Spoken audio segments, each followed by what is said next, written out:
अस्सलाम वालेकुम नाज़रीन, मैं हूं ज़ियारमन अब्दुल्ला सुल्तान एस्कोटी कराम जिलम से। नाज़रीन, अभी हम मौजूद है अर्थिंग के स्टॉल में। अर्थिंग के बहुत से सवालात हैं आवाम के, जिनको वो समझना चाहते हैं कि अर्थिंग कितने फीट पे होना चाहिए, कितने गहराई पे होना चाहिए, और बहुत से कुछ इशू हैं जो आवाम जानना चाहते हैं। अभी हमारे पास मौजूद हैं जी नदीम भाई, जी हमें अर्थिंग के बारे में मुकम्मल डिटेल बताएंगे। अस्सलाम वालेकुम नदीम भाई। वालेकुम अस्सलाम। अच्छा नदीम भाई, अर्थिंग के बारे में आप हमें मुकम्मल डिटेल बताएंगे, कितने फीट पे होना चाहिए और कितने फीट पे हमें फ़ायदा है, और कितनी तीन अर्थिंग होनी चाहिए, सोलर के साथ एक होनी चाहिए, इसके बारे में आप मुकम्मल बताएं। मुकम्मल डिटेल तो काफ़ी लंबी हो जाएगी, चलें टाइम कुछ शॉर्ट बता होगा, दें। उसमें कुछ सीधा सीधा बातें जो हैं वो बता जी, दी जी। जाती हैं आपको। बेसिकली अगर आप सोलर सिस्टम की अर्थिंग की बात जी, करते हैं सोलर तो सिस्टम उसमें अर्थिंग। 3 टाइप के अर्थ होते हैं। जी, जी। एसी अर्थिंग, डीसी अर्थिंग जी, और जी। लाइटिंग अरेस्टर की, ये तीनों सेपरेट अर्थ किए जाते ठीक हैं। एसी अर्थ आपके इन्वर्टर के साथ अटैच हो जाती है, डीसी अर्थिंग जो है वो आपके स्ट्रक्चर प्लेट्स के साथ होती है, और लाइटिंग अरेस्टर के साथ एक सेपरेट अर्थिंग पॉइंट बनता है, वो उसके साथ अटैच हो जाता है। हम लोग जो डील करते हैं एडवांस अर्थिंग केमिकल में डील करते हैं।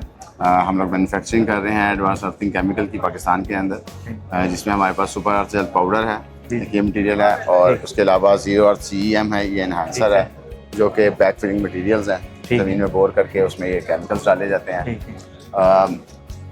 इससे पहले आज तक कन्वेंशनल अर्थिंग हो रही थी, जिसमें आप ज़मीन में नमी तक जाके अर्थिंग करते थे। ठीक हो गया। तो अब वाटर लेवल भी डाउन हो रहा है, और कुछ ऐसे इलाके भी हैं जहाँ पे आप वाटर लेवल तक पहुँच ही नहीं सकते। मतलब अगर आप मरी में हैं या किसी सहरा में हैं तो वहाँ पानी कहाँ से ढूंढेंगे? अगर नहीं मिलता पानी तो क्या अर्थिंग नहीं करेंगे? तो उन जगहों पे फिर हमारे ये जो केमिकल्स हैं ये काम करते हैं। नहीं, किसी भी इलाके में आपके केमिकल अगर फर्ज के हम 10 फुट पे बोर करते हैं तो उधर तक भी आपका कोई सही रिजल्ट देगा। मट्टी के अंदर रहना होता है, पानी तक जाने की जरूरत नहीं, मट्टी के अंदर रहना है आपने। अगर तो साफ मट्टी है तो मट्टी के अंदर ये सुपर अर्थ जेल पाउडर, ये एक केमिकल काफ़ी है। अगर मट्टी के अंदर रेत ज़्यादा है तो उसके साथ फिर एनहांसर यूज़ करना पड़ता है। ऐसी जगह जहाँ पे पत्थर हैं या मलबा ज़्यादा है, मट्टी का नाम ही नहीं है, तो वहाँ पे हमारी एक और प्रोडक्ट है पावर अर्थजम केमिकल रॉड। ठीक है, वहाँ पे ये का रॉड। ठीक है, मतलब अभी वो नमी वाला सिस्टम खत्म हो गया, अभी जो आपका केमिकल ही यही नमी का ये केमिकल जो हैं ये 25 साल तक अपनी नमी को बरकरार रखते हैं। जब इनकी आप मेकिंग कर रहे होते हैं रीफिलिंग के लिए, इसे पानी के साथ मिला के डाला जाता है, तो वो जो पानी है, वो जो नमी है, उस नमी को ये 25 साल तक अपने साथ मेंटेन रखते हैं। एक ये बताइए कि जो हमारी जो अगर 3 अर्थिंग हम करते हैं उनको हम जोड़ सकते हैं, जब हमने अलग अलग ही रखना होता है? नहीं, उसको अलग अलग ही रखा जाता है। जोड़ने वाला भी एक तरीका है, बट उसके साथ 10 और चीज़ें भी हैं जो कि पाकिस्तान में नहीं की जाती, तो इसलिए उनको रिकमेंड नहीं किया जाता। सोलर के लिए 3 अर्थिंग लाजमी है, जब एक पे भी जैसे लाइटिंग अरेस्टर का और सोलर पैनल का इन्वर्टर का हम एक ही कर देते हैं। हर एक पॉइंट की एक अपनी एफिकेसी है। मतलब एसी अर्थिंग आपको सर्जिस से बचाती है, वापस अगर को सर जाती है तो वो उसको कंट्रोल करेगी। फिर जो डीसी अर्थिंग है आपकी, वो आपके जो स्ट्रक्चर और प्लेट्स पे जो हर टाइम एक स्टैटिक चार्ज क्रिएट होता रहता है, वो उस चार्ज को डिस्चार्ज कर रही होती है, उसका एक अपना पर्पज़ है। लाइटिंग अरेस्टर वाला इन केस अगर कभी लाइट स्ट्राइक करती है तो उसने उसको ग्राउंड करना है। तो मतलब तीनों के अपने अपने पर्पज़ हैं, तो इसलिए तीनों को अलग अलग ही लगाना चाहिए, और तीनों ही ज़रूरी हैं अपनी अपनी जगह पर। और इसके अलावा जो लाइटिंग अरेस्टर है वो कितनी ऊंचाई पर लगाना चाहिए और किधर हमें ज़रूरत होती है इसकी? लाइटिंग अरेस्टर का जो सिनेरियो है उसमें ये होता है कि जो आपका वो जो कॉपर का गोला आप लगाते हैं, जी, उसका प्रोटेक्शन रेडियस तकरीबन 15 फीट का होता है, अगर वो 10 फीट हाइट पे है तो। ठीक है, जितना हाइट सोलर से 10 फुट ऊंचा रखें। जिस चीज़ को भी आपने प्रोटेक्ट करना है उस चीज़ से आपको उसे 10 फीट हाइट पे रखना है। ठीक है, मतलब अगर 10 फीट हाइट पे है तो उससे नीचे उसका 15 फीट का रेडियस बनता है, प्रोटेक्शन रेडियस।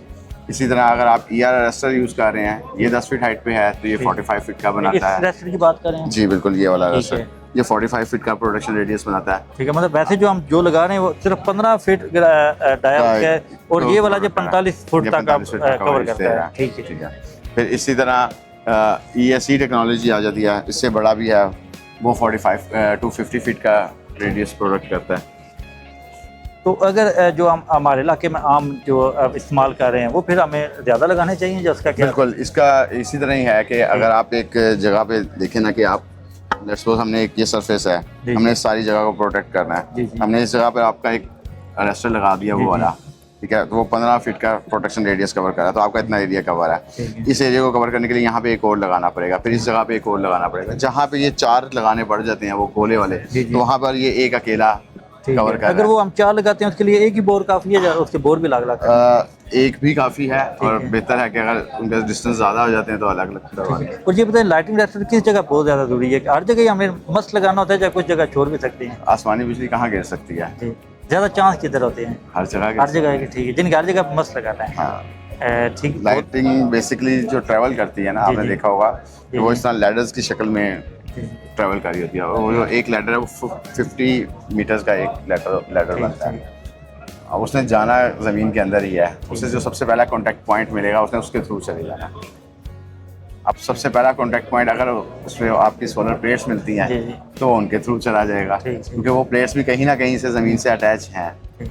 अगर वो उन प्लेट्स के थ्रू जा रहा होगा तो वो सारी चीज़ों को ख़राब करता हुआ जाएगा।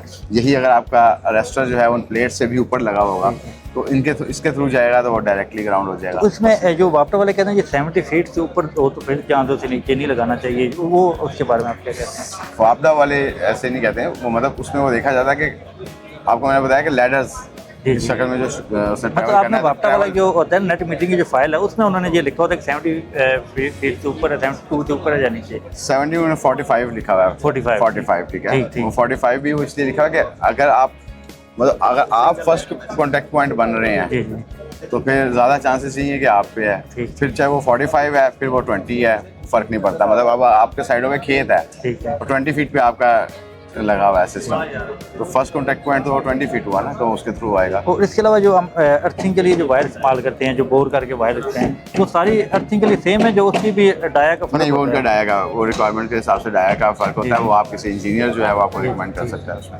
शुक्रिया जो भी अनिल भाई, आपका- आपका बहुत बहुत शुक्रिया, शुक्रिया आप इन्फॉर्मेशन के लिए। थैंक यू भाई। Thank you.